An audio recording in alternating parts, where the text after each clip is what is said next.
तारीख 23 है। वोटिंग हो चुके हैं, गिनती होने वाली है।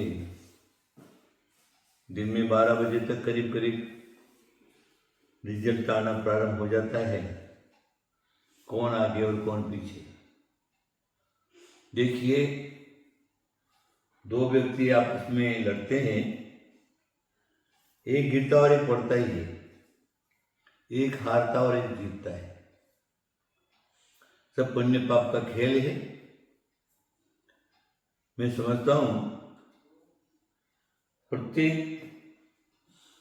जो भी महापुरुष नेता लोग हैं,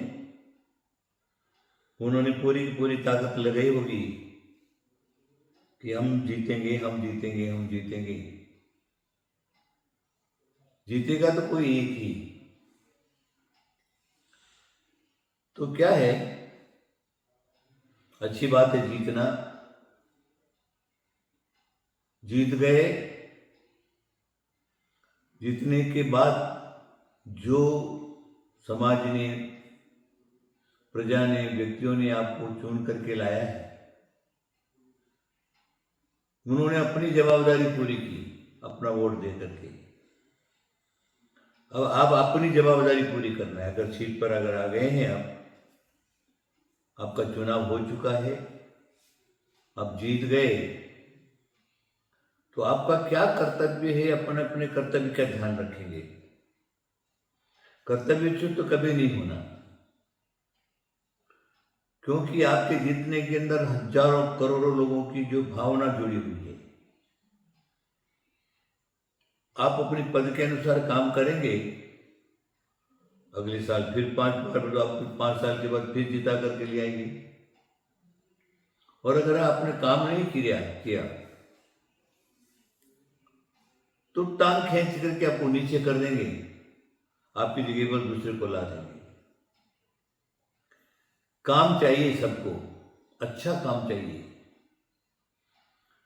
तो अच्छा काम क्या है,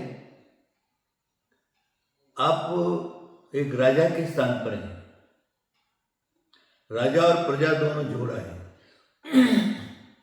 प्रजा चाहे तो राजा को खूब ऊंचा बढ़ा सकती है, प्रजा चाहे तो राजा को सिंहासन से च्युत होकर के दूसरे को वहां पर ला सकती है।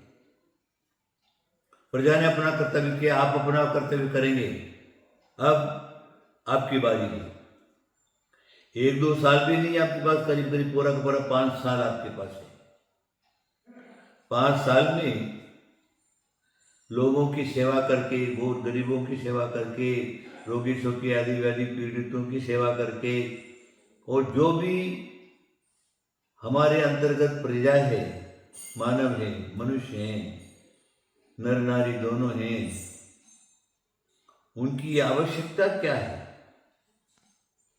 वो उनकी आवश्यकता पूछ करके उनकी पूर्ति करना अपना आपका कर्तव्य शक्ति के अनुसार।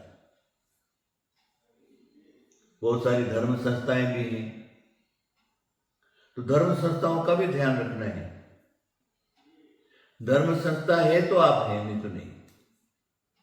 धर्म गुरु हैं तो आप हैं, नहीं तो नहीं। धर्म संस्था और धर्म गुरु के आशीर्वाद से मैं समझता हूँ आप लोगों ने जो जो भी आपने जिनको भी गुरु माना है, उनके पास चुनाव के पहले बहुत जा करके माथा टेका होगा, नाक रगड़ी होगी, महाराज हमारा आ जाए, हम आ जाए, हम आ जाए, सीट पर हम आ जाए, हमको जीतने का आशीर्वाद दो। तो धर्म संस्था और धर्म गुरु,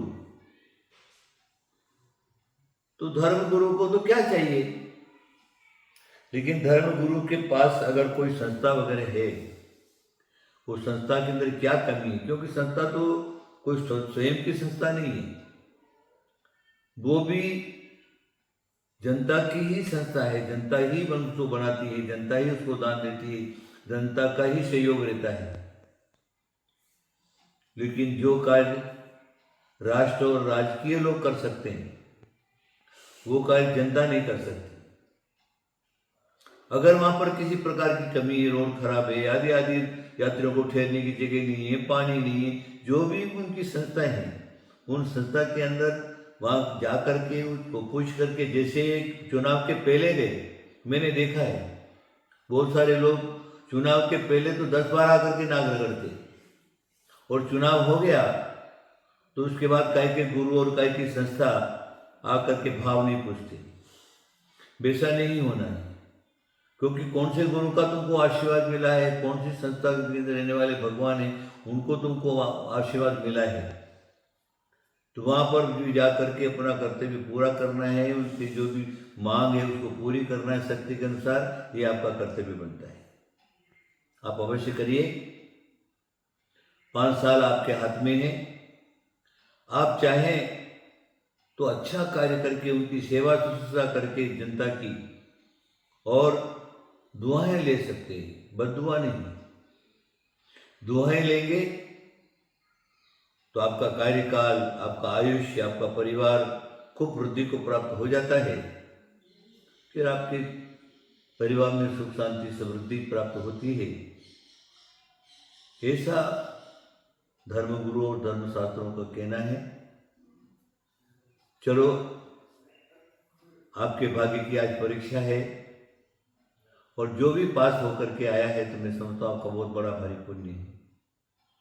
पुण्य ही सब कराता, भाग्य ही सारा कराता। मैंने कल भी आपको बोला था, हमारे जैन शास्त्रों में लिखा है एक व्यक्ति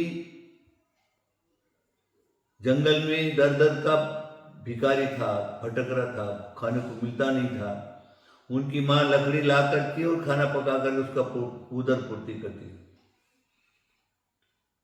जंगल में गया, भूखा था, एक भोजनशाला खुली, भोजनशाला के वहाँ खाने को चला गया। उन भोजनशाला का नियम था कि भोजनशाला का जो मालिक है, राजा, उसको कौन मारेगा, निमित्त ज्ञानी ने बताया कि अमुक अमुक व्यक्ति अगर आया और उसकी दृष्टि मात्र से इस प्रकार का निमित्त वगैरह समझ लो, वो तुमको मारेगा। इसलिए उसने भोजनशाला खोल रखी थी। ये भी खाने को पहुंच गए, वहां पर शुभम कुमार नाम था, खाने को पहुंच गए। तो जब ये पहुंचे और खाने के लिए बैठे ना, तो सारे के सारे निमित्त खुल गए। सोचा हाँ यही हमारे राजा को मारेंगे। राजा को सूचना किया, राजा ने हाथ में नंगी तलवार लेकर के जब मारने को आया, उस समय उसका भाग्य उदय आ गया। भाग्य उदय आने के बाद उसने देखा कि तो तलवार लेके मेरे को मारने के लिए आया है, अब मैं क्या करूं, मेरे पास तो कुछ भी नहीं है।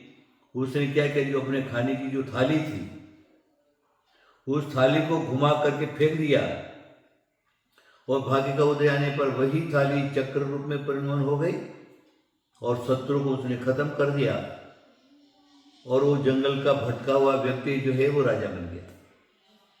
आप सब लोग समझ गए होंगे, आपका भाग्य उदय आने वाला है, बहुत अच्छी बात है। भाग्य उदय में आया तो आप उसका सदुपयोग करेंगे। हार जाए उनको भी आशीर्वाद, और जीतेंगे उनको भी मेरा बहुत बहुत आशीर्वाद। और कुंतु वीर को कभी मत भूलना, आशीर्वाद आशीर्वाद आशीर्वाद।